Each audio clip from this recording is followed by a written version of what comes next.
అక్షయ తృతీయ శుభాకాంక్షలు. మా లక్ష్మీదేవి ఫోటో అండి. ఇది మా కూరాడి కుండ.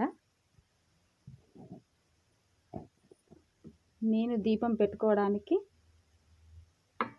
ఈ ప్లేట్లో, రాగి ప్లేట్లో పసుపు కుంకుమ ఇట్లా పెట్టుకున్నాను. ఇది కింద పెట్టకుండా చెక్క పైన ఈ ప్లేట్ను పెట్టాను. ఇప్పుడు 2 ఆకులను పెట్టి, ఈరోజు పసుపు కుంకుమ కొనుక్కొచ్చాను. ఆ పసుపుతో పసుపు కొంచెం వేసి, కుంకుమ ప్యాకెట్ ఈరోజే కొనుక్కొచ్చాము. ఈ కుంకుమ వేసి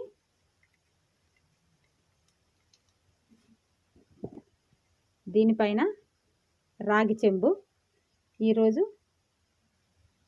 దీన్ని నీట్గా పసుపు పెట్టి కుంకుమ పెట్టి దీనిపైన పెట్టాను. ఇదే మా అక్షయ పాత్ర. ఇందులో కుంకుమ, పసుపు,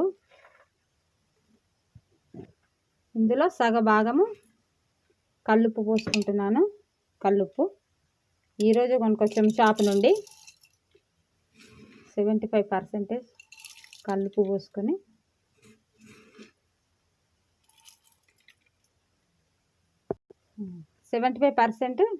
ఉప్పు పోసాను, కల్లుప్పు. దీనిపైన జాకెట్ ముక్క, ఎల్లో అయినా పర్లేదు, రెడ్ అయినా పర్లేదు, ఒక బ్లాక్ తప్ప ఏ కలర్ అయినా పెట్టుకోవచ్చు. నేను ఇందులో పెట్టుకుంటున్నాను. ఇందులో పెట్టుకున్నాను. ఇప్పుడు ఇందులో మన దగ్గర ఉన్న కాయిన్స్ 21 కాయిన్స్ పెట్టాను.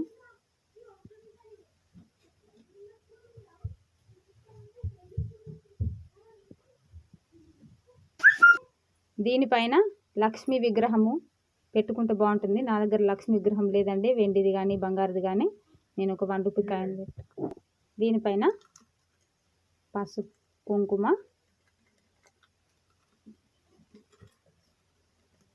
పసుపు వేసుకొని వీలైతే ఒక పుష్పం సమర్పించుకుంటే సరిపోతుంది. ఇంకో రాగి చెంబు లేదా ఇత్తడి చెంబు లేకపోతే స్టీల్ చెంబు అయినా పర్లేదండి తీసుకొని, దానికి పసుపు కుంకుమ పెట్టుకొని దానిలో సగం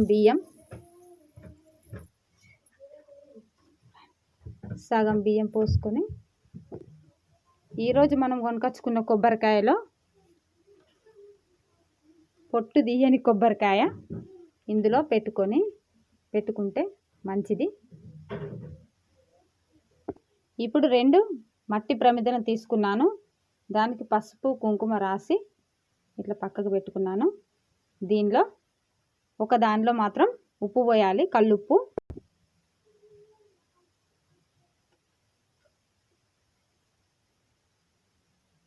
కల్లుప్పు పోసి దీనిపైన ఇంకొక ప్రమిద పెట్టి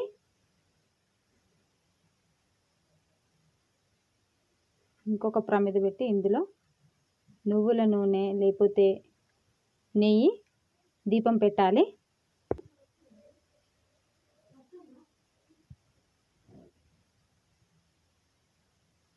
నేనైతే నువ్వుల నూనె పోసాను, నాకు అందుబాటులో అదే ఉంది. 5 వత్తులు దీపం పెట్టుకుంటే అయిపోతుంది.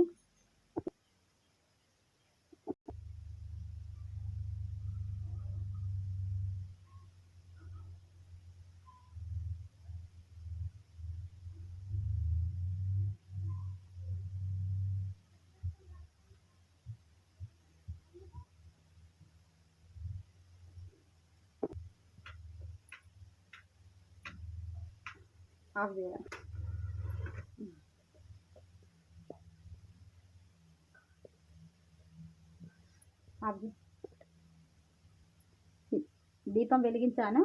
ఇప్పుడు ధూప్ స్టిక్ని ధూపం